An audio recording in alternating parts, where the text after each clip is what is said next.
चलो भाई एक बार फटाफट रिवाइज कर लेते हैं हम क्या पढ़ा था, ताकि खिचड़ी ना हो जाए एकदम आपके। ठीक है, मेल रिवाइज कर लेते हैं, फिर फीमेल रिवाइज कर लेते हैं और आगे चलते हैं। ठीक है, ह्यूमन बींग्स में हमने पढ़ा कि हमारी जो रिप्रोडक्टिव एज है वो पैदा होते ही शुरू तो नहीं हो जाती। तो एक पर्टिकुलर फेज ऑफ लाइफ है जहाँ से हमारा जो रिप्रोडक्टिव फेज है या गैमीट है वो बनना स्टार्ट होता है। That particular phase of life is puberty phase. Puberty phase को एडोलेसेंट फेज भी बोला जाता है। और गर्ल्स में प्यूबर्टी थोड़ी जल्दी आती है और बॉयज में थोड़ी लेट आती है। गर्ल्स एंड बॉयज दोनों में ही बहुत सारे चेंजेस होते हैं प्यूबर्टी में, उसमें कुछ हमने पढ़े। गर्ल्स में क्या होगा कि there will be a stoppage of production of gamete. कोई एक टाइम आएगा उनकी लाइफ में when no gamete will be produced after that, मतलब no egg will be released after that. That point was known as menopause. और जब start होता है इनका रिलीज ऑफ एग या प्यूबर्टी के समय, उसको हम बोल देते हैं मेनार्क। दो टर्म्स है, आगे आएंगी। Two terms are there. The starting of release of egg from a female body is known as menarche, and the stoppage of release of egg from the female body is known as menopause. ठीक है, menopause की जो as होती है that is 45 to 50 years. 45 से 50 years के आसपास जो है मेनोपॉज हो जाता है। कई बार हाँ कुछ एक्सेप्शन होते हैं जिसमें हाँ 55 ईयर्स तक भी एग रिलीज हो रहा है या 58 ईयर्स तक भी एग रिलीज हो रहा है, उसके बाद स्टॉप होता है। ठीक है, तो एक जो एवरेज लाइफ निकाला हुआ है, एवरेज एज निकाला हुआ है जो दैट इज 45 to 50 ईयर, तब मेनोपॉज हो जाएगा। और मेनार्क जो है वो तो तभी स्टार्ट होगा जब प्यूबर्टी स्टार्ट है 11-12 साल के आसपास। ठीक है, फिर हमने पढ़ा कि both female and male releases some gamete, egg और ओवा, एग और सॉरी एग एंड स्पर्म, दोनों के हमने थोड़े थोड़े कैरेक्टरिस्टिक पॉइंट्स पढ़े थे। और उसमें हमको समझ में आया कि एग तो एक ही रिलीज होता है एवरी मंथ, एंड जो फॉर्म है वो तो मिलियंस में रिलीज होते हैं पर इजैकुलेट, एंड हमको नहीं पता कितना इजैकुलेट करेगा।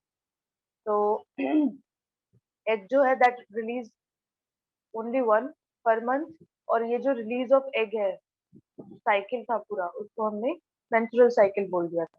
ठीक है, मेंस्ट्रुअल साइकिल का आपको आज मैं थोड़ा आइडिया दे दूंगी और उसकी रिकॉर्डिंग आपको अलग से भेज दूंगी। ठीक है, तो वो मैंने नोट पे लिख के अलग से वो बताया हुआ है रिकॉर्डिंग में, तो उसको भी आप सुन लेना। तो दो रिकॉर्डिंग आएंगी आज आपके पास। ठीक है, दोनों रिकॉर्डिंग सुन लो, एक तो ये क्लास वाली, एक वो मेंस्ट्रुअल साइकिल वाली। ठीक है, then we started with the sex organs. दो तरह के होते हैं, प्राइमरी एंड सेकेंडरी। प्राइमरी वो जो गेमीट्स और हार्मोन निकाल रहा है, सेकेंडरी वो जो प्राइमरी की हेल्प कर रहा है, बस उसको सपोर्ट कर रहा है। ठीक है, then we studied male reproductive. Primary sex organ testis, and secondary sex organ में बाकी सारे डक्ट और ग्लैंड्स आ जाएंगे। मेल रिप्रोडक्टिव में हमने पढ़ा that it starts with the pair of testis. यहाँ पे testis is surrounded by a pouch known as scrotal sac और स्क्रोटम। टेस्टिस जो है उससे निकलता हुआ हमको एक स्ट्रक्चर दिखता था जिसको हम बोलते थे इस तरह से। टेस्टिस को अगर हम एल एस लॉन्गिट्यूडनल सेक्शन में काटते हैं तो बहुत सारे हमको चेम्बर्स दिख रहे थे। उन चेम्बर्स को हमने बोल दिया था टेस्टिकुलर लोब्यूल्स। और हर चेम्बर के अंदर आपको इस तरह सा धागे जैसा, थ्रेड जैसा, एक से तीन सेमिनिफेरस ट्यूब्यूल मिल रहा था। जो स्पर्म प्रोडक्शन था वो सेमिनिफेरस ट्यूब्यूल के अंदर ही हो रहा था। सारे के सारे seminiferous tubules join at a particular place. That place is known as rete testis. Rete testis के बाद जो आपका पोर्शन आता था दैट वाज वास एफरेंशिया। वास एफरेंशिया के बाद आपका इस तरह से कर्वी पोर्शन आएगा, दैट इज एपिडिडाइमिस। एपिडिडाइमिस के बाद आपका पोर्शन आता था वास डिफरेंस। ये चीजें आती, राइट। उसके बाद जो है हमने पढ़ा कि जो टेस्टिस है, टेस्टिस से ये एपिडिडाइमिस आपको दिखाया हुआ है यहाँ पे। ठीक है, एपिडिडाइमिस से क्या निकलेगा, क्या राइज होगा, वास डिफरेंस। इधर एक वास डिफरेंस, इधर दूसरी वास डिफरेंस। ठीक, तो दोनों वास डिफरेंस जो है they will move towards the urinary bladder. And urinary bladder के पास आके वो क्या करेगा, यूरेटर के पीछे से यूटर लेके आएगा। दोनों जगह आप देख सकते हो, कि वास डिफरेंस जो है यूरेटर के पीछे से यू टर्न लेके आ रहा है। अभी see now we have two vas deferens, दोनों vas deferens is carrying sperm right now, right?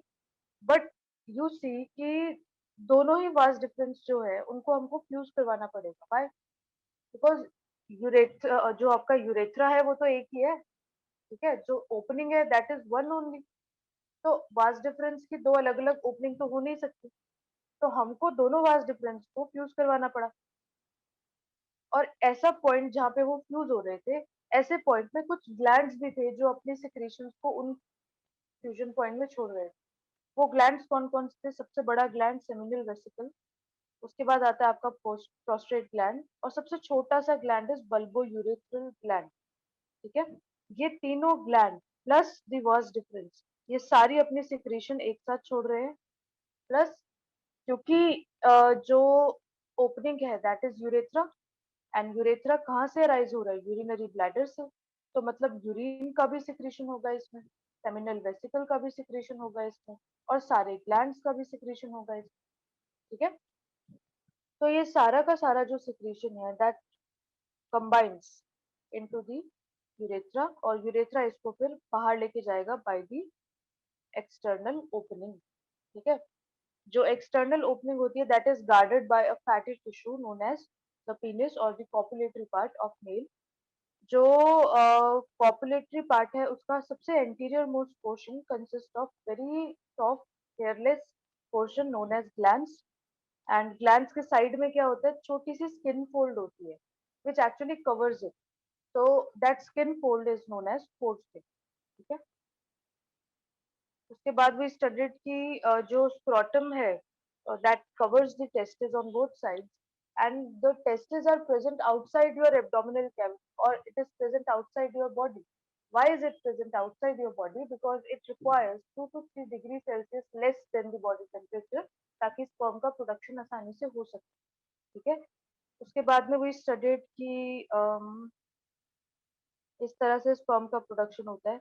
कोई भी एक सेमिनिफेरस ट्यूब्यूल लो, उसके अंदर अगर हम ध्यान से देखेंगे तो इस तरह की चीजें होती हुई हमको दिखेंगी, और उसमें हम इस कंक्लूजन पे पहुंचे कि भाई प्राइमोडियल जर्म सेल होता है, and that primordial germ cell which is diploid that first divides by mitosis, और माइटोसिस के डिवीजन के बाद it produces two daughter cell which are also diploid, मतलब हैविंग 46 क्रोमोसोम्स।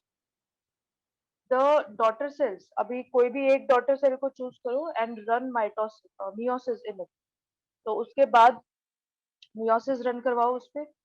जब मियोसिस रन करवाएंगे हम तो obviously the chromosome number will be half in the first meiotic division. तो जो पहले दो डॉटर सेल बने हैं that will be having 23 chromosomes each. दोनों डॉटर सेल जो है now will run the meiosis two and will form eventually four daughter cells. These four daughter cells are known as spermatids, and they all are having 23 chromosome and all are haploid. जो आपका daughter cell choose हुआ था for the division of meiosis, that was known as spermatogonium. थोड़ा सा वो grow होगा forming primary spermatocyte. Primary spermatocyte will undergo meiosis 1. Meiosis 1 के बाद जो बना है that will be secondary spermatocyte, and after the meiosis 2 जो बना है that will be spermatid. Spermatid will undergo differentiation to form the sperms. So every PGC is forming four sperms. Then we studied two more cells that are interstitial cell and Sertoli cells. Interstitial cell were also known as leading cell, और ये release करवा रहे थे आपका testosterone hormone. Sertoli cells जो होते हैं they are also known as nurse cells, and they were releasing out, they were helping in providing nutrition to the forming sperm and other sales. तो सर्टोली सेल्स सेमिनिफेरस ट्यूब्यूल के अंदर कहीं मिलेंगे आपको patches में कहीं कहीं, और इंटरस्टिशियल सेल बीच में जो स्पेस होगा खाली उसमें मिलेंगे। ठीक है, ये सब हमने पढ़ा, and this was the microscopic view of testis.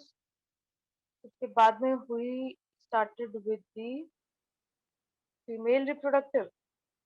Female reproductive में वही सेम चीज, primary and secondary sex organ पढ़ा हमने।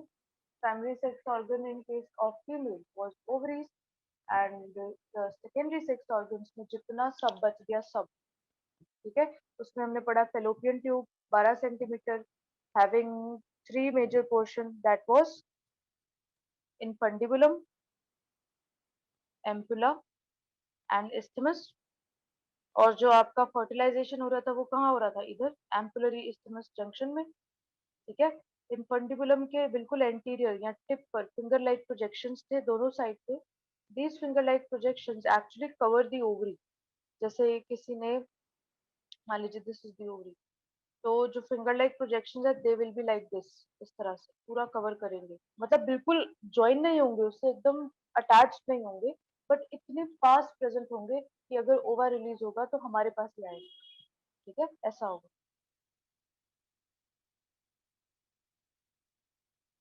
एवरी मंथ ओवरी से एग रिलीज होता है, एंड इट डिपेंड्स कि कभी लेफ्ट ओवरी से रिलीज होगा, कभी राइट ओवरी से रिलीज होगा, it depends because both are having eggs inside.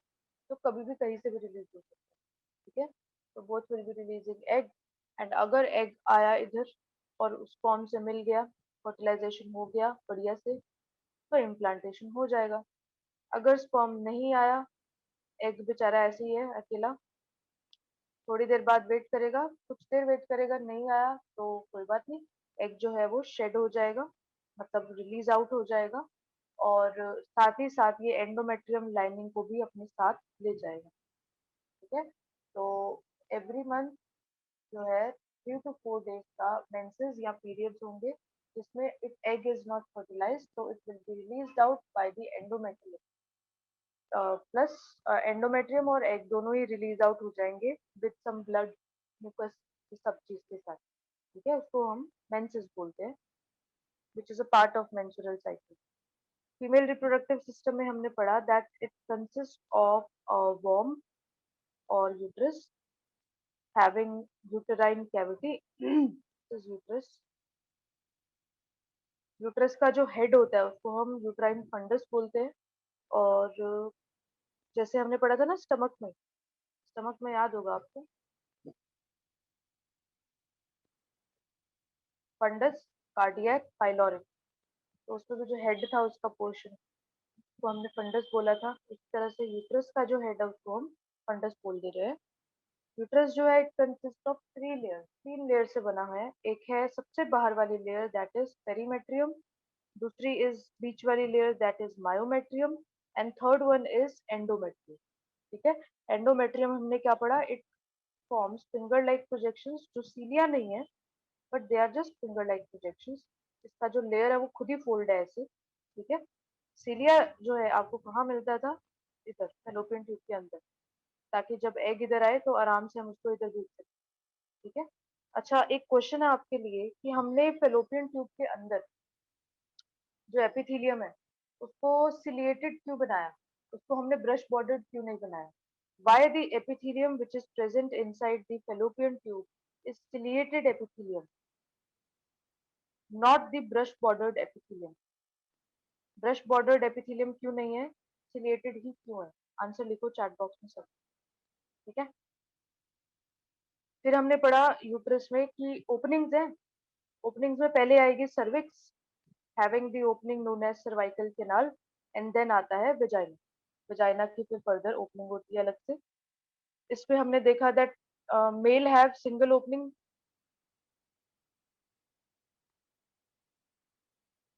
For urine and sperm, urine और स्पर्म की सिंगल ओपनिंग है in case of male. In case of जो फीमेल है आपकी, इस तरह से दो अलग ओपनिंग है।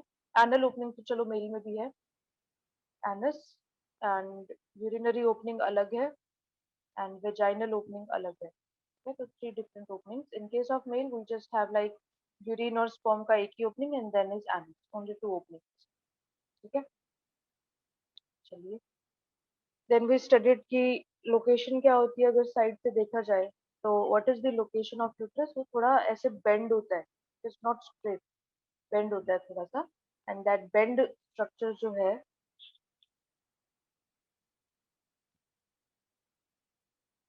That is uterus. चलिए, अब देखते हैं कि कैसे होता है आपका इम्प्लांटेशन या क्या वो पर्टिकुलर लोकेशन होता है। ऑल्दो हम पढ़ेंगे अभी कि किस तरह से एग जो है वो स्पर्म के साथ फ्यूज होगा, क्या स्टेज बनाएगा, फिर क्या स्टेज इम्प्लांट होगा, वो भी पढ़ेंगे। ये एंड रिजल्ट है, this is the end result. ठीक है, स्पर्म और ओवा जब फ्यूज हुआ है उसके बाद सीधा फीटस तो बन नहीं गया, तो पहले बहुत सारी स्टेजेस होती है, वो स्टेजेस हम पढ़ेंगे दूसरे डायग्राम में। This is the end result. इसमें आप देख सकते हो कि जो फीटस है वो यूटेराइन फंडस की जो एंडोमेट्रियल लाइनिंग है उससे जुड़ा हुआ है। एंड आप देख सकते हो कि फीटस जो है that is attach to the uterus by this. ये क्या है, what is this? This is the umbilical cord. क्या है ये? Umbilical cord. एंड ये कंप्लीट स्ट्रक्चर को हम लोग क्या बोल दे रहे हैं? This complete is known as placenta. इसको हम प्लेसेंटा बोल देते हैं।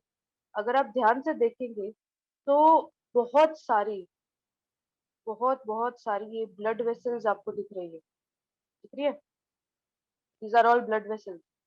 ठीक है, तो जो भी फीटस का एक्सक्रीट आउट या वेस्ट मैटर होगा वो हम इन ब्लड वेसल्स के थ्रू पास कर देंगे to the uterus, to the mother.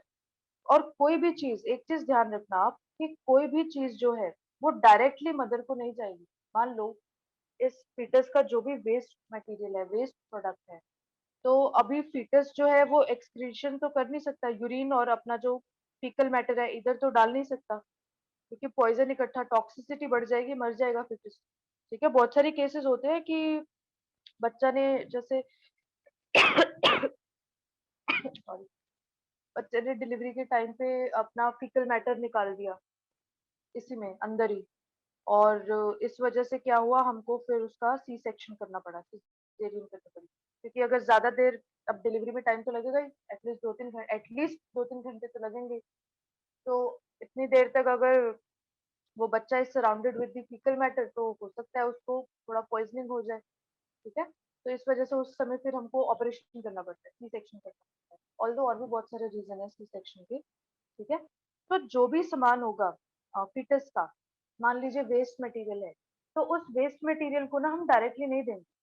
कैसे होगा वो? सी, मान लीजिए this this is fetus and this is its blood vessel, और ये है आपका मदर का ब्लड वेसल। ठीक है, which is attach to the fetus. This complete portion is placenta, and वो portion that is attached directly to the fetus is known as umbilical cord. ठीक है, क्या होगा, जो भी चीज होगा, मान लो इधर से एक्सक्रीटरी मैटर आ रहा है कुछ, या कुछ भी एक्सक्रीशन का सामान आ रहा है, तो that will be diffused by these blood vessels. Diffusion होगा, डायरेक्टली हम नहीं देंगे, ओनली डिफ्यूजन होगा। ठीक है, हम लोग बोलते हैं कि मदर की बॉडी से एंटीबॉडीज जो है वो फीटस को जा रही है, प्लेसेंटल बैरियर को क्रॉस कर रही है। इस कंप्लीट इज प्लेसेंटा, राइट? तो इस प्लेसेंटल बैरियर को क्रॉस करते हुए डिफ्यूजन के थ्रू कुछ एंटीबॉडीज होती है विच कैन पास। तो वो एक पर्टिकुलर एंटीबॉडी ही होती है विच कैन पास, सारी एंटीबॉडीज कैन नॉट पास। ठीक है, तो anything which have to move from this fetus to mother वो डिफ्यूजन से होगा, plus anything which have to move from this mother to fetus, यानी न्यूट्रिशन। मदर तो nutrition ही देगी बच्चे को, एक्सक्रीटरी मैटर तो देगी नहीं। ठीक है, तो जो भी न्यूट्रिशन मदर देगी उस बच्चे को अपनी बॉडी से, that nutrition also will be transferred to this fetus by diffusion. So nothing will be directly passed inside the blood, हर चीज डिफ्यूजन के थ्रू जाएगी। ठीक है, तो वही चीज आपको दिखाया हुआ है यहाँ पे। ठीक, दूसरी चीज आप क्या देख रहे हो कि during the time of pregnancy, कि प्रेगनेंसी के टाइम पे क्या होगा कि हम लोग चाहते हैं कि अंदर का जो एनवायरनमेंट है ना वो सेफ रहे। ठीक है, वी वांट कि अंदर का जो भी यूट्रस का एनवायरनमेंट है वो बिल्कुल सेफ रहे बच्चे के लिए, और बाहर से कोई भी माइक्रो ऑर्गेनिज्म, क्या, क्योंकि ये तो ओपनिंग है, सर्विक्स ओपनिंग ही है, तो it is like open outside, so we don't want anything from outside to come inside, any microorganism also from outside to inside. तो क्या होता है during the time of pregnancy, जब अच्छे से इम्प्लांट हो जाता है उसके बाद क्या होगा कि जो आपका सर्विक्स है उसमें एक प्लग टाइप बन जाता है। बहुत सारा म्यूकस और बहुत सारे सामान को लेके एक जैसे ना ढक्कन सा बन जाता है, ठीक है। सो दैट ढक्कन सा is known as plug of mucus in the cervix.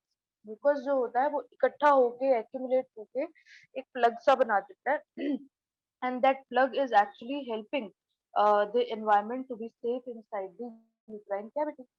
ये बिल्कुल प्लग सा बन जाएगा एकदम during the time of pregnancy. And जब डिलीवरी का समय आएगा तो उस समय क्या होगा, हमको इस प्लग को,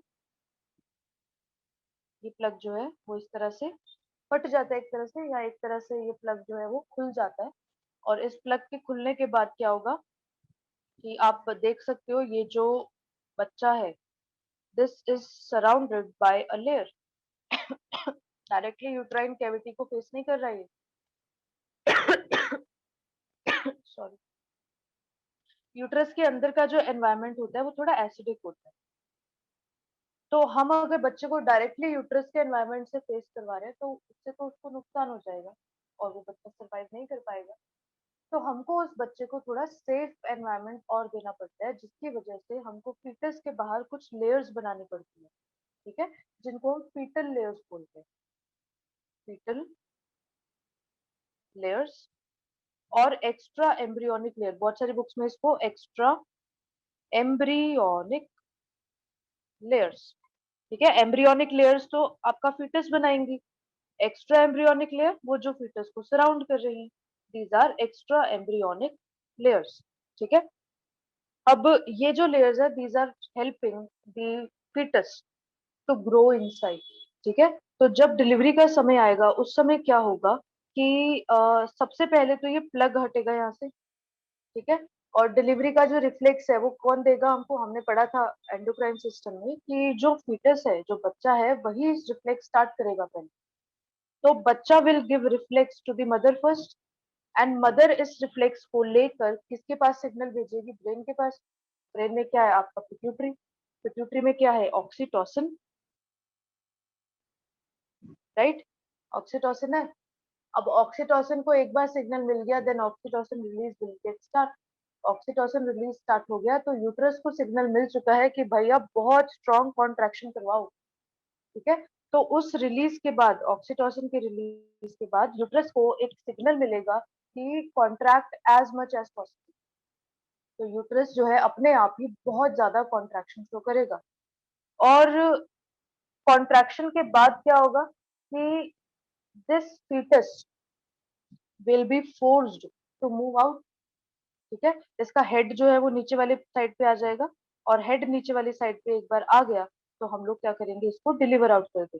कई बार बच्चे का सिर नीचे की साइड नहीं आता, वैसे तो अपने आप ही आ जाता है, बट कई बार नहीं आता, तो फिर एक प्रोसेस होता है, दोनों हाथ को यूज करके हम लोग ऐसी डायरेक्शन में उस फिटस को घुमाते हैं कि फोर्सफुली उसका हेड नीचे आ जाए, ठीक है। बहुत बढ़िया टेक्निक होती है उसकी। तो उसके थ्रू हम क्या करते हैं, उसके हेड को नीचे की तरफ कर देते हैं अपने आप ही, अगर बच्चे का हेड नीचे नहीं है तो, ठीक है। देन व्हाट हैपेंस, अब अगर बच्चे को बाहर निकलना है तो हमको इस लेयर को पहले खत्म करना पड़ेगा। तो क्या होगा कि once the head is down side, तो क्या होगा, ये जो एक्स्ट्रा एम्ब्रियोनिक मेम्ब्रेन्स है, these extra embryonic membranes will burst, फट जाएंगी। अब फटेंगी तो इसके अंदर प्रेजेंट है बहुत बहुत बहुत सारा लिक्विड लिक्विड लिक्विड, बहुत सारा लिक्विड। और उस लिक्विड को हम एमनियोटिक फ्लूइड भी बोलते हैं, पढ़ेंगे आप आगे, एमनियोटिक फ्लूइड, ठीक है। बहुत सारा होता है। तो एक बार ये लेयर फट गई मतलब वो सारा एमनियोटिक फ्लूइड जो था वो भी बाहर आ गया, ऑल दी एमनियोटिक फ्लूइड जो है वो बाहर आ चुका है। और उसी समय में सिग्नल मिलता है कि एक बार अगर थैली फट गई ना, जिसको हम बोलते हैं, एक बार एमनियोटिक फ्लूइड जो है वो बाहर रिलीज हो गया, that means that is the perfect time for delivery. कभी भी हो सकती है डिलीवरी। नॉर्मल भाषा में इसको बोलते हैं वाटर बैग फट गया, ठीक है। तो water bag is this only, it's like जैसे होली का गुब्बारा होता है ना पानी वाला, और उस गुब्बारे में हमने क्या डाल रखा है, एक फीटस डाल रखा है, ठीक है। एंड दैट गुब्बारा is attached to the uterine cavity, that attachment is known as placenta. और जो फीटस से अटैच हो रहा है दैट इज अम्बिलिकल कॉर्ड, ठीक है। और एक बार हमने उसमें ऐसे पिन मार दी या वो अपने आप ही फट गया वो गुब्बारा, तो पानी निकलेगा बहुत सारा। उस तरह से ये भी जब एक्स्ट्रा एम्ब्रियोनिक मेम्ब्रेन्स जब फटती हैं बहुत सारा वाटर रिलीज होता है। ठीक है। After the release of water क्या होगा, फीटस ऑलरेडी उसका हेड डाउन साइड है, तो धीरे धीरे बिकॉज यूट्रस को सिग्नल मिल चुका है, ऑक्सीटोसिन रिलीज हो चुका है, तो contract as much as possible. ठीक है। तो उन कॉन्ट्रैक्शन की वजह से धीरे धीरे head will come out and rest body will, एक बार सिर बाहर आ गया तो बहुत इजी होता है, वो अपने आप ही फिर बाहर आ जाता है। ठीक है। सबसे मुश्किल होता है तब when the head is not down side. कभी कभार हेड डाउन साइड नहीं होता, एक टांग बाहर आ गई या एक हाथ बाहर आ गया, अब उसमें कैसे निकाले फिर बच्चे, अगर हमने खींचा, बिकॉज बच्चे वो जो पैदा हुआ बच्चा दैट इज सो फ्रेजाइल कि आप उसको अगर कस के बहुत जोर से खींचोगे तो हो सकता है उसका वो पर्टिकुलर पार्ट ही बाहर आ जाए आपके हाथ में। आप मान लो अगर एक लेग बाहर आई पहले, तो एक लेग बाहर आई, उसने आपने कोशिश की अगर उसकी टांग खींचने की, वो लेग आपके हाथ में आ जाएगी, इतना नाजुक होता है वो बच्चा। ठीक है। उसी तरह से इवन अगर हेड बाहर आ रहा है तो that is the perfect sign, बहुत बढ़िया है हेड बाहर आ रहा है तो। बट इवन अगर आपने हेड को भी खींचने की कोशिश की तो सिर आपके हाथ में आ जाएगा। इसलिए बोलते हैं बच्चा जब पैदा होता है उसके बाद बहुत ध्यान से उसको पकड़ना होता है, उसके सिर को सपोर्ट देना होता है, बहुत ध्यान से पकड़ना होता है, ज्यादा जोर से पकड़ोगे तो बहुत नुकसान होगा उसके लिए। ठीक है। तो इवन डॉक्टर्स भी क्या करते हैं कि मेन जो उनका काम होता है that is like just to assist the delivery. Main काम मदर कर रही होती है, मदर का यूट्रस कर रहा होता है बस।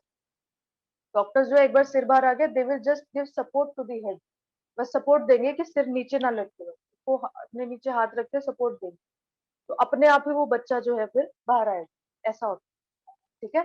तो सबसे पहले तो ये सर्विक्स का प्लग विल बी हट गया, खत्म हो गया। सर्विक्स का प्लग खत्म मतलब अब पैसेज क्लियर है, और पैसेज क्लियर है तो क्या होगा, आराम से जो बच्चा है that will be coming out.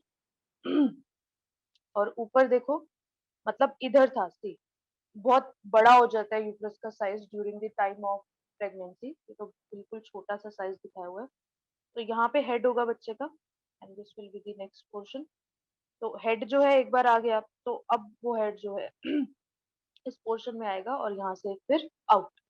यहाँ पे होता है आपका सर्विक्स का प्लग, इधर इधर लगा होता है सर्विक्स का प्लग। प्लग हटेगा पहले, पैसेज क्लियर, पैसेज क्लियर तो ऊपर जो बैग था वो फट जाएगा, that water bag, water bag फट गया तो लॉट्स ऑफ वाटर आउट। धीरे धीरे head will come down side, head down side आ गया, धीरे धीरे इट विल गो आउट। ठीक है। And this is not that easy as I am saying it, it requires lots of contraction of uterus, and when uterus is being contracted obviously it will pain। ठीक है। तो बहुत ज्यादा pen, बहुत बहुत ज्यादा एक्सट्रीम पेन होता है एंड यूट्रस कॉन्ट्रैक्ट होता है। दूसरी चीज जो आपको समझनी है दैट जो uterus contract, it's not like कि एकदम से पुश करके बाहर आ गए, ऐसा नहीं है। It takes so long time, कभी कभार the delivery takes 12 hours, 12 hours तक पेन हो रहा है but the baby is not coming out. ठीक है। तो the contraction of uterus are not same when it starts, जब कॉन्ट्रैक्शन यूट्रस का स्टार्ट होता है तो उस समय the contraction is like for second, 5 second हो गया, 10 सेकंड हो गया, 5 सेकंड के लिए यूट्रस कॉन्ट्रैक्ट हुआ, देन रुक गई कॉन्ट्रैक्शन। फिर कुछ समय बाद 10-15 मिनट बाद दोबारा से 5 सेकंड के लिए यूट्रस कॉन्ट्रैक्ट हुआ, पेन हुआ, फिर रुक गई कॉन्ट्रैक्शन। फिर धीरे धीरे जो ये टाइम है ना, दो कॉन्ट्रैक्शन के बीच का जो समय है, धीरे धीरे कम होता है। कॉन्ट्रैक्शन तो स्ट्रांग ही होंगी शुरू से ही, बस शुरू में क्या होगा 5 सेकंड के लिए हुई, फिर 15 मिनट का ब्रेक, फिर 5 सेकंड के लिए हुई, ऐसा धीरे धीरे ये जो बीच का टाइम इंटरवल है दिस डिक्रीज, धीरे धीरे दिस टाइम इंटरवल डिक्रीज, और एक समय ऐसा आता है व्हेन विद इन 10-10 सेकंड दूसरे कॉन्ट्रैक्शन हो रहे, और एक समय तो ऐसा आएगा कि लगातार कॉन्ट्रैक्शन हो, और जो समय है जब लगातार कॉन्ट्रैक्शन होगा तब is the perfect time for delivery, तब बच्चा आराम से बाहर आ सकता है। ठीक है। चलिए, so this was your science behind implantation। फिर आता है वेजाइना। वेजाइना जो होता है that is the outer most portion, and उसका जो आउटलेट है that is known as vulva. Vaginal outlet is known as vulva. There is a soft thin tissue present in between the vagina, that tissue is known as hymen. Hymen का अगर आप structure देखेंगे, मान लीजिए this is vagina, इस तरह से होता है, छोटे छोटे पोर्स होते हैं उस हाइमन के ऊपर। ठीक है। तो hymen is a very thin layer which is present inside vagina, और हो सकता है कुछ कुछ गर्ल्स में ये बिल्कुल ब्रेक डाउन हो, मतलब फटी हुई लेयर, ठीक है। तो हो सकता है hymen is break in some girls, तो that doesn't mean that they are not virgin. तो हाइमन को पहले बोला जाता था कि हाँ it is the sign of virginity, hymen is intact मतलब the person is virgin, if hymen is not intact person is not virgin. बाद में फिर समझ में आया कि हाइमन तो है वो उनमें भी ब्रेक हो जाता है जो एथलेटिक गर्ल्स है, या हॉर्स राइडिंग कर रहे हैं, या बहुत ज्यादा प्रेशर वाला काम कर रहे हैं, ठीक है, बहुत ज्यादा वेट लिफ्टिंग वाला काम कर रहे हैं, तो उनमें भी हाइमन ब्रेक, ठीक है, अपने आप ही। तो hymen is not a sign of virginity. तो इस तरह से पोर्स प्रेजेंट होते हैं, एक मतलब होता है इन पोर्स का। अगर हम हाइमन को पूरा इंटैक्ट करते हैं इस तरह से एक ही लेयर बना के, तो जब मेंसेस हो रहे हैं, ठीक है, यहाँ जब पीरियड्स होते हैं, जब ब्लड बाहर आता है, तो वो किधर जाएगा, कहाँ से बाहर जाएगा, तो रुक जाएगा सारा यहीं पे, ठीक है। इसी वजह से जो हाइमन है उसमें छोटे छोटे पोर्स प्रेजेंट होते हैं। इसी वजह से जो पीरियड का ब्लड है या फ्लो है, दैट्स नॉट लाइक एकदम से बाहर आ गया सारा, ठीक है, इट्स लाइक इन छोटा छोटा छोटा छोटा इंस्टॉलमेंट, ठीक है। तो धीरे धीरे धीरे धीरे इन पोर्स के थ्रू हल्का हल्का हल्का हल्का ब्लड आएगा, और जिनमें हाइमन इंटैक्ट नहीं होता उनमें एकदम से पीरियड फ्लो होता है, एकदम से बाहर आता है, ठीक है, वो एक साइन होता है। then there are lots of pubic hair present around the female genital tract and male genital tract both, ठीक है। यही ओपनिंग मैं आपको बोल रही थी, this is the opening of urine, and उसके नीचे वाली जो ओपनिंग होती है उसको वेजाइना बोल देते हैं, वल्वा, ठीक है।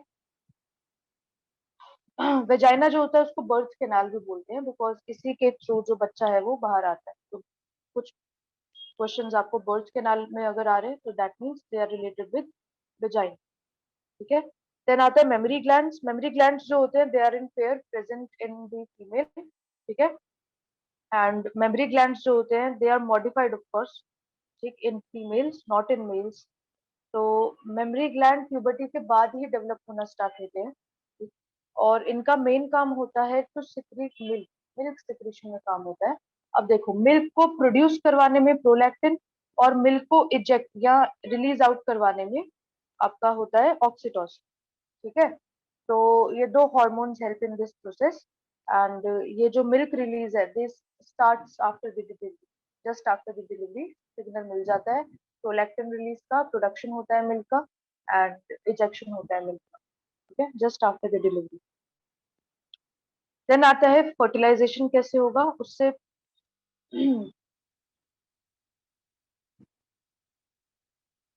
Fertilisation is what, nothing, just the fusion of sperm and ova. Sperm जो है दैट रिमेन फर्टाइल फॉर 12 से 24 घंटे, ठीक है, इन दी फीमेल ट्रैक। 12 से 24 घंटे, आधा दिन एक दिन बस होता है, ठीक है। और मैक्सिमम एक दिन तक स्पर्म जो है वो फीमेल जेनिटल ट्रैक्ट में वैलिड रहेंगे या फर्टाइल रहेंगे, उसके बाद वो खत्म हो जाएंगे या उनका कुछ मतलब नहीं रहेगा, ठीक है। सो स्पर्म और ओवा जो है that use to form a cell known as zygote, which is a single cell and is having diploid nature, मतलब 46 क्रोमोसोम, ठीक है। पहले ही बताया मैंने आपको कि हर इजैकुलेट में बहुत सारे स्पर्म्स रिलीज होते हैं, ठीक है। And inside the female genital tract about 20 billion sperm पहुंचते हैं एक साथ, ठीक है, inside the female genital tract. And ये जो 20 मिलियन स्पर्म है, ओवा तो एक ही है, स्पर्म तो एक ही इसके साथ फ्यूज होगा, तो अब चूज कैसे करें हम कि कौन सा स्पर्म जो है वो ओवा के साथ फ्यूज होगा। तो उसके लिए बहुत सारा क्राइटेरिया है हमारे पास। क्राइटेरिया क्या है कि सबसे पहले तो जो भी स्पर्म है that will enter by this route, तो जो भी 20 मिलियन स्पर्म था इस वक्त एंटर हो चुका है। स्पर्म जो है वो धीरे धीरे will move towards the uterine cavity, and uterine cavity हमने पढ़ा दैट इट इज एसिडिक। तो मतलब मोर देन हाफ स्पर्म्स तो उस एसिडिक नेचर से ही मर जाएंगे, ठीक है। दूसरी चीज कि बहुत सारे स्पर्म्स जो है, बाकी जो बचे कुछ स्पर्म है वो धीरे धीरे फेलोपियन ट्यूब की तरफ बढ़ेंगे। अभी there is a race now, जो स्पर्म पहले पहुंच गया that can fertilise the egg. तो कौन सा स्पर्म पहले पहुंचेगा, जिसके पास माइटोकॉन्ड्रिया अच्छा खासा है, जिसके पास एनर्जी अच्छी खासी है, जिसकी टेल बहुत अच्छे से मूव कर रही है, वो स्पर्म जो अच्छे से स्विम कर पा रहा है वो बहुत जल्दी फेलोपियन ट्यूब के पास पहुंचेगा।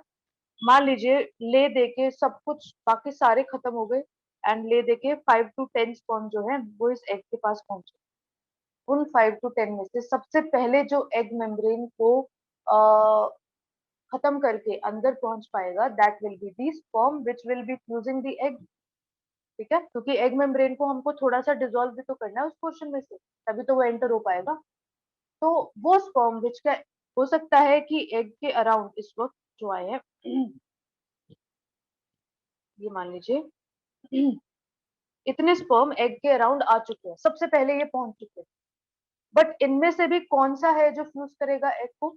वो है जो सबसे पहले इस एग की मेम्ब्रेन को डिफ्यूज करके अंदर अपना न्यूक्लियस छोड़ेगा। वो सबसे पहले एग को फर्टिलाइज करेगा।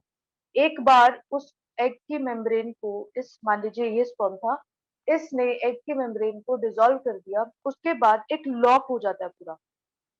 बाकी जो एग मेम्ब्रेन है वो कंप्लीटली लॉक हो जाता है। पूरा सिग्नल मिल जाता है पूरी एग मेम्ब्रेन को कि भैया अब तो कोई और अंदर आ ही नहीं सकता। तो full complete egg membrane except this portion becomes lock, lock हो जाती है और कोई भी स्पर्म अब अंदर एंटर नहीं कर सकता। ठीक है, द स्पर्म हैव एंटर्ड, उसका न्यूक्लियस फ्यूज होगा एंड फर्टिलाइजेशन। ठीक, फर्टिलाइजेशन के बाद जो है आपका एक बार फर्टिलाइजेशन हो गया, उसके बाद इफ द लेडी इज अच्छे खासी प्रेग्नेंट तो 9 मंथ्स तक कोई एग रिलीज नहीं होगा, मतलब कोई भी मेंस्ट्रुअल साइकिल नहीं होगा। तो for 9 months the menstrual cycle stops temporarily, उसके बाद स्टार्ट्स अगेन। ठीक, इवन आफ्टर डिलीवरी, डिलीवरी के बाद भी जो एग है वो रिलीज नहीं होता कुछ देर तक, जैसे कुछ लोगों में 2 महीने, कुछ लोगों में 3 महीने तक रिलीज नहीं होता एग उसके बाद। ठीक है,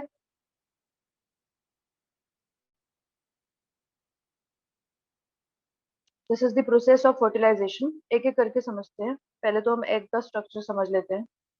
दिस इज द एग का internal part having egg nucleus ऐसा। This is the egg cytoplasm. और जैसे हमने पहले पढ़ा था उसका जो पेरिफेरी है that will be having granules. उन ग्रैन्यूल्स को हमने क्या बोल दिया था? Cortical granules.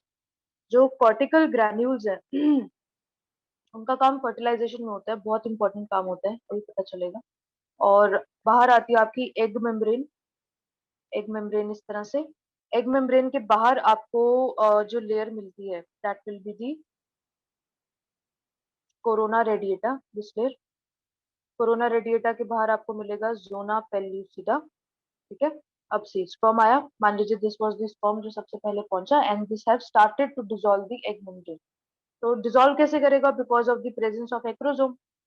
ठीक है, एक्रोजोम जो है वो इस जोना पेल्यूसिडा को धीरे धीरे डिसॉल्व करना शुरू कर देता है। धीरे धीरे धीरे धीरे डीपर पहुंचता रहेगा ये एक्रोजोम जो है वो ये जो आपकी दिस इज, ये जो स्पेस है इसको हम बोल देते हैं पेरीवाइटलाइन स्पेस। ठीक है, space is known as perivitelline space. तो इस पेरीवाइटलाइन स्पेस में धीरे धीरे ये एक्रोजोम जो है वो रीच कर रहा है, पहुंच रहा है। ठीक है, अभी क्या है, बहुत सारा जो एक्रोजोम है दैट इज यूज नाउ, सब डिसॉल्व कर दिया जो चाहिए था। ठीक है, now what will happen is कि स्पर्म जो है, सबको ऐसा लगता था कि स्पर्म जो है दैट फ्यूजेस लाइक दिस और इस तरह से अंदर न्यूक्लियस जाता है, बट नहीं। स्पर्म क्या करेगा? आएगा तो इस तरह से ही, पहले डिसॉल्व करेगा, फिर उसके बाद में क्या हो जाएगा, इस तरह से स्लैंट हो जाएगा स्पर्म। और स्लैंट होने के बाद फिर अपना न्यूक्लियस जो है वो अंदर रिलीज करवाएगा, जैसे आप देख सकते हैं। आप आया तो स्ट्रेट था, फिर थोड़ा स्लैंट हो गया, टेढ़ा हो गया, और टेढ़ा होने के बाद क्या हुआ कि ये जो पोर्शन है, ये जो एग मेम्ब्रेन है, this is now completely dissolved. अब इस डिसॉल्व्ड एग मेम्ब्रेन ने क्या किया? इस डिसॉल्व्ड एग मेम्ब्रेन ने जो स्पर्म के अंदर का न्यूक्लियस था उसको एंट्री दे दी अपने अंदर, और यहाँ पे एग का न्यूक्लियस था, दोनों आपस में फ्यूज हो गए। ठीक है, once the sperm nucleus enters the egg, एक बार ये स्पर्म का जो न्यूक्लियस है वो एंटर हो गया एग में, फिर काम शुरू होता है इन कॉर्टिकल ग्रैन्यूल्स का। कॉर्टिकल ग्रैन्यूल्स क्या करेंगे? फिर धीरे धीरे आप देख सकते हो ये कॉर्टिकल ग्रैन्यूल्स जो है वो धीरे धीरे इस एग की मेम्ब्रेन के साथ फ्यूज कर रहे हैं, like this, these are fusing with the egg membrane. ये बिल्कुल वैसा हो रहा है जैसे हमने एक्सॉन टर्मिनल पे पढ़ा था ना, साइनेप्टिक वेसिकल फ्यूज होते हैं एंड रिलीज देयर न्यूरोट्रांसमीटर्स। उसी तरह से ये जो कॉर्टिकल ग्रैन्यूल्स है These are being fused with the egg membrane and is releasing their secretion outside this perivitelline space. ठीक है, एक बार इन्होंने अपने अंदर का सिक्रेशन बाहर भेज दिया, तो उस समय इस एग को सिग्नल मिल गया लॉक कर दो. Once the nucleus is inside the egg, उस समय क्या होगा, the complete egg will be locked और अब कोई भी स्पर्म अंदर एंटर नहीं कर सकता. The cortical granule fuse with the egg plasma membrane which renders the vitelline layer impermeable to sperm. Vitelline layer कौन सी थी, ये this was vitelline layer. This is cortical granule, egg membrane, white line layer, zona pellucida, right? तो एक बार जो है egg का जो न्यूक्लियस है वो अंदर एंटर कर गया, उसके बाद the complete white line layer को सिग्नल मिल गया कि बस लॉक कर दो, अब कुछ नहीं आ सकता अंदर. ठीक है, उसके बाद no sperm can enter inside. Okay, चलिए, so this was about your fertilization कैसा होता है. अब हम पढ़ लेते हैं एक बार इम्प्लांटेशन क्या था.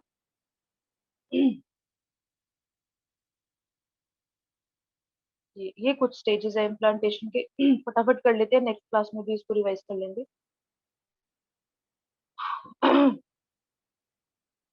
यहाँ पे ओव्यूलेशन हुआ, ओव्यूलेशन होने के बाद जो है वो रिलीज हो गया. जो भी ओवा रिलीज हुआ था उसको इन फिंगर लाइक प्रोजेक्शन ने पकड़ लिया फटाफट, और पकड़ के किस में डाल दिया, inside the fallopian tube. Egg यहाँ पे है और यहाँ से स्पर्म आए थे. उनमें से किसी एक स्पर्म ने एग को फर्टिलाइज कर दिया. एग को फर्टिलाइज करने के बाद अब वो क्या बन चुका है, जाइगोट. जाइगोट में क्या होगा, धीरे धीरे धीरे धीरे डिवीजन होगा, देख सकते हो आप. जो स्पर्म है that have fused with the egg, now it have formed the zygote. Zygote में धीरे धीरे डिवीजन स्टार्ट होगा, एक सेल से दो सेल बनेंगे, फिर चार सेल बनेंगे, फिर उसके बाद में ये इस तरह से ग्रुप ऑफ सेल्स, आठ सेल्स बनेंगे. ठीक है, तो ये कुछ स्टेजेस है of development of this zygote. ठीक है, उसमें से एक स्टेज देखिए आपका आता है ब्लास्टोसिस्ट स्टेज, वही आपको याद रखना है बस. ठीक है. ब्लास्टोसिस्ट स्टेज जो है, ये वाला जो स्टेज होता है, जब एक बार जाइगोट बन गया ना, तो जाइगोट बनने के 4 दिन बाद, after 4 days of formation of zygote, 4 दिन बाद आपका ये वाला स्टेज बनता है. This stage is known as blastocyst stage. और ब्लास्टोसिस्ट स्टेज जो है उसमें आपके क्या होते हैं, ऊपर ये कुछ सेल्स होते हैं और नीचे एक कैविटी होती है. ये जो ऊपर वाले सेल्स है यही फ्यूचर एम्ब्रियो बनाते हैं. These only forms the future embryo. ठीक है, और सॉरी, एक बार ये ब्लास्टोसिस्ट स्टेज जो है वो इम्प्लांट हो गया, आप देख सकते हो जो ये वाली लेयर थी ना सेल्स की, वो सेल्स की लेयर जो है वो इस साइड इम्प्लांट हो रही है, देख सकते हो आप. मतलब कैविटी बाहर है और वो जो सेल मास की वो जो लेयर थी वो अंदर वाली साइड है. ठीक है, ये ब्लास्टोसिस्ट दिखाया हुआ है, हैविंग अ कैविटी. ऊपर सेल मास होता है, उसको इनर सेल मास बोलते हैं, which forms the future embryo. और बाहर होता है ट्रोफोब्लास्ट, जो कि एम्ब्रियोनिक, एक्स्ट्रा एम्ब्रियोनिक लेयर्स बनाने में हेल्प करवाता है बाद. ठीक है,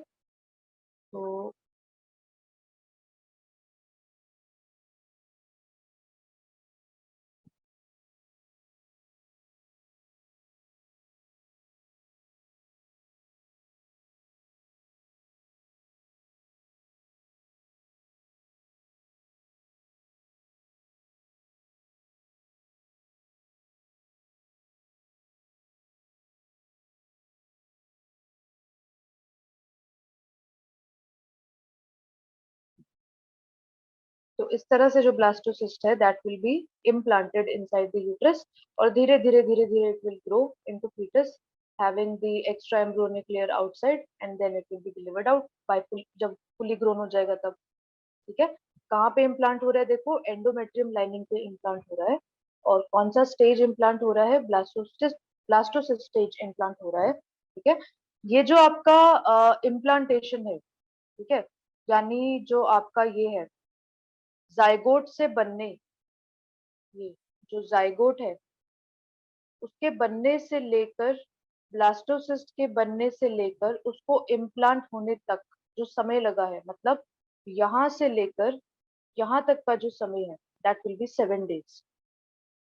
तो मतलब एग और स्पर्म के फ्यूजन के बाद जब जाइगोट बना, तो जाइगोट के बनने के बाद 7 दिनों के अंदर अंदर वो इम्प्लांट हो जाएगा into the uterus.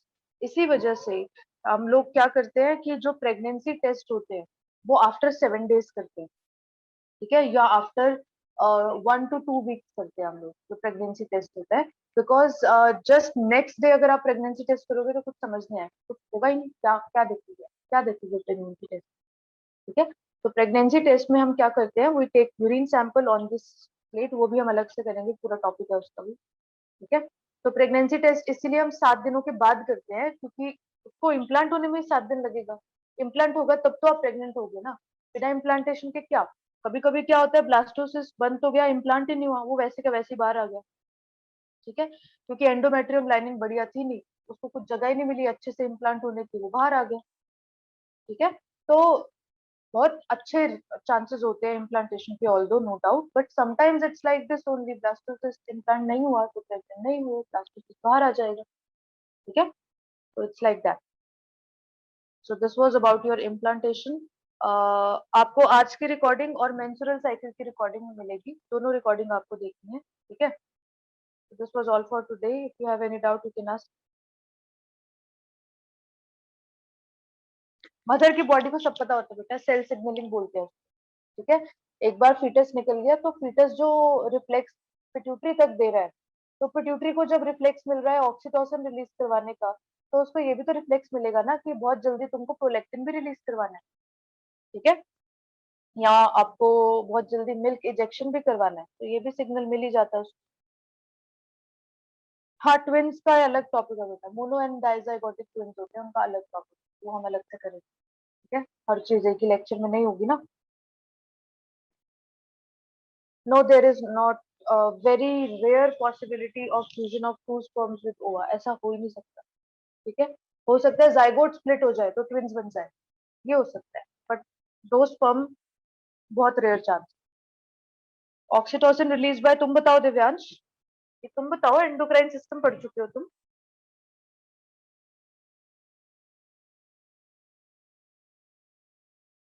After delivery तो बच्चा बाहर चला गया ना, उसके बाद नो कनेक्शन, जो प्लेसेंटा था उसको खींच देते हैं बाहर की तरफ, सारा साफ कर देते हैं अंदर, डन, कंप्लीट, खत्म।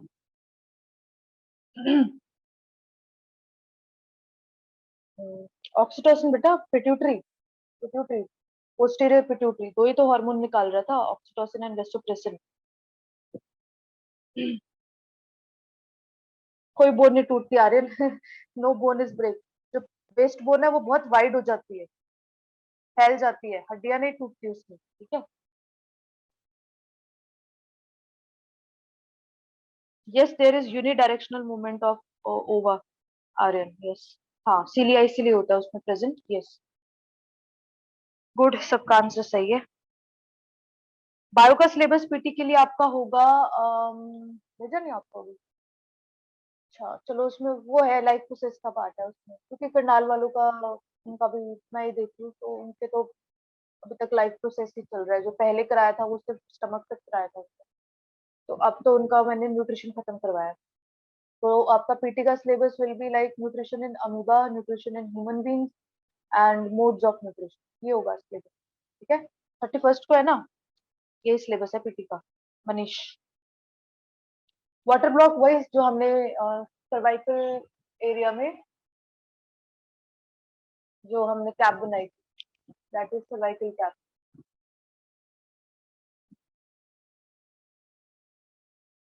नहीं, लाइफ प्रोसेस पूरा नहीं आ रहा, पूरा नहीं है, ओनली न्यूट्रिशन वाला part, modes of nutrition, unicellular and human beings.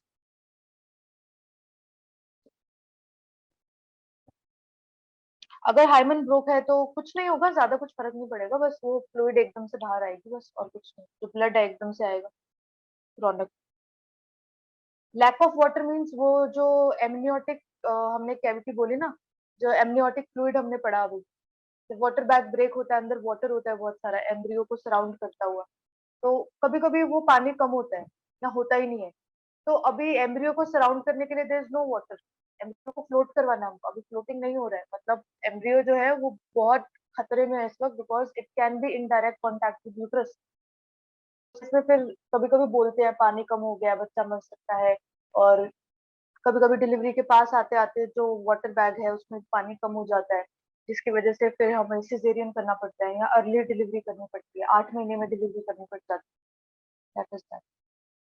Umbilical cord placenta कुछ नहीं है, placenta is the main connection, और umbilical cord is just the part of placenta which is joining the foetus.